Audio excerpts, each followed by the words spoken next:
السلام علیکم۔ شعب ابی طالب کی معصوری کا آغاز ہو چکا تھا۔ علماء لکھتے ہیں کہ شعب ابی طالب کی معصوری کے اسباب میں ایک اہم سبب یہ تھا کہ دو اہم شخصیات نے کفار قریش کو چھوڑ کر دامن اسلام میں پناہ لے لی۔ ان میں سے ایک سیدنا امیر حمزہ اور دوسرے سیدنا عمر بن خطاب رضی اللہ تعالیٰ عنہ تھے۔ ان دونوں عظیم صحابہ کے دامن اسلام سے وابستہ ہونے کو کفار قریش برداشت نہ کر سکے اور اسلام کی روز بروز ترقی کو دیکھتے ہوئے بنو ہاشم و بنو مطلب سے کنارہ کشی کا فیصلہ کر لیا۔ در حقیقت یہ فیصلہ اس عظیم خاندان کے معاشی قتل کی ایک بھیانک کوشش تھی جسے عملی جامہ پہنانے والوں میں سرفہرست امام الجاہلین بدبخت ابو جہل اور ابو لہب تھے۔ ان کے علاوہ تمام اکابر قریش نے جمع ہو کر یہ فیصلہ کیا کہ بنو ہاشم اور بنو مطلب محمد صلی اللہ علیہ وسلم کو قتل کرنے کے لیے خود ہمارے حوالے نہیں کریں گے تب تک کوئی شخص ان سے کوئی تعلق واسطہ نہیں رکھے گا، حتیٰ کہ کسی قسم کی خرید و فروخت بھی نہیں کر سکیں گے اور ان کے کھلے عام پھرنے پر بھی پابندی ہوگی۔ دوستو، محبوب خدا حضرت محمد صلی اللہ علیہ وسلم اور آپ کے خاندان نے جو مصائب و تکالیف شعب ابی طالب کے زمانے میں برداشت کی، انہیں الفاظ میں بیان کرنا محال ہے۔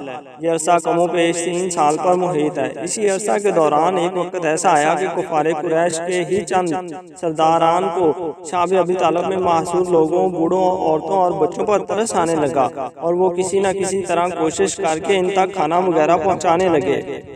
مگر جب کبھی ابو جہل وغیرہ کو پتہ چلتا تو وہ کھانا لے جانے والوں کو روک لیتا اور ڈانٹ ڈپٹ پلا کر واپس بھیج دیتا، لیکن کچھ لوگ پھر بھی کچھ نہ کچھ چھپا کر وہاں پہنچانے میں کامیاب ہو جاتے۔ اس دوران ایک عجیب واقعہ پیش آیا۔ ایک دن سیدہ خدیجہ رضی اللہ تعالیٰ عنہا کے بھتیجے حکیم بن حزام نے، جو کہ اس وقت تک مسلمان نہیں ہوئے تھے، اپنے غلام کے ہاتھ کچھ گندم اپنے پھوپھی سیدہ خدیجہ کو دینے کے لیے روانہ کی۔ راستے میں غلام کا ٹاکرا ابو جہل سے ہو گیا۔ وہ پوچھنے لگا کہ گندم کہاں لے جا رہے ہو؟ غلام نے صاف بتا دیا کہ شعب ابی طالب نے خدیجہ رضی اللہ تعالیٰ عنہ کے پاس۔ ابو جہل یہ سنتے ہی اس کے راستے میں اکڑ کر کھڑا ہو گیا اور کہنے لگا، ہرگز نہیں ہو سکتا، بنو ہاشم کو ہم گندم کا ایک دانہ بھی نہیں پہنچنے دیں گے۔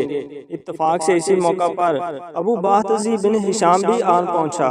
اس نے پوچھا، تم آپس میں کیوں جھگڑ رہے ہو؟ ابو جہل نے سینہ تان کر راحت طلب کرنے کے لیے تمام واقعہ کیا سنایا اور کہا، معاہدے کے مطابق ہم کوئی چیز شعب ابی طالب نہیں پہنچا سکتے، لیکن یہ شخص ہم سے بالا ہی بالا بنی ہاشم کو غلہ پہنچانا چاہتا ہے جسے میں نے پکڑ لیا ہے۔ اس نے کہا، خدیجہ نے کچھ گندم اپنے بھتیجے کے پاس امانت رکھی تھی، اگر وہ یہ امانت کے طور پر رکھی کہ گندم خدیجہ کو واپس کرنا چاہتا ہے تو اس میں ہمارا کیا حرج ہے؟ ابو جہل نے ایک لمحے کو اس کی طرف دیکھا اور کہنے لگا، تم بھی بنو ہاشم کے خیر خواہ معلوم ہوتے ہو، جانے دو اس بات کو، مجھے اس کی پرواہ نہیں کہ یہ امانت تھی یا نہیں، مگر میں یہ گندم آگے نہیں جانے دوں گا۔ ابن ہشام جو کہ جوان تھا اور جاندار بھی تھا، اسے ابو جہل کی بات سن کر غصہ آ گیا اور کڑکدار آواز میں کہنے لگا، اچھا تو پھر میں دیکھوں گا تم یہ گندم کیسے بنی ہاشم کو نہیں پہنچنے دیتے۔ یہ کہہ کر اس نے ابو جہل کو دبوچ لیا اور اٹھا کر زمین پر پٹک دیا اور پھر خوب پیٹا، یہاں تک کہ ابو جہل کے منہ سے خون نکلنا شروع ہو گیا۔ ابن ہشام نے کہا تھا کہ اس کا غصہ کم نہیں ہو رہا تھا۔ ابو جہل کو یقین ہو چکا تھا کہ اس کے سامنے اس کی پیش نہیں جائے گی۔ بالآخر وہ موقع ملتے ہی وہاں سے بھاگ کھڑا ہوا۔ حکیم بن حرام کے غلام نے وہ گندم سر پر اٹھائی اور اطمینان کے ساتھ شعب ابی طالب میں پہنچا آیا۔ ابن ہشام کے سامنے ابو جہل کی پسپائی کا قصہ عام لوگوں تک بھی پہنچ چکا تھا۔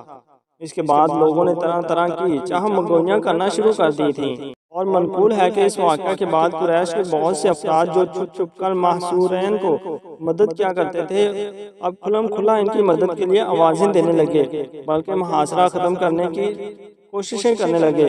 دوستو، بے شک ظالم کی دنیا و آخرت میں ذلت و رسوائی اٹل ہے۔ دعا ہے کہ اللہ رب العزت ہمیں ہر ظالم کے ظلم سے اپنی حفاظت میں رکھے، آمین یا رب العالمین۔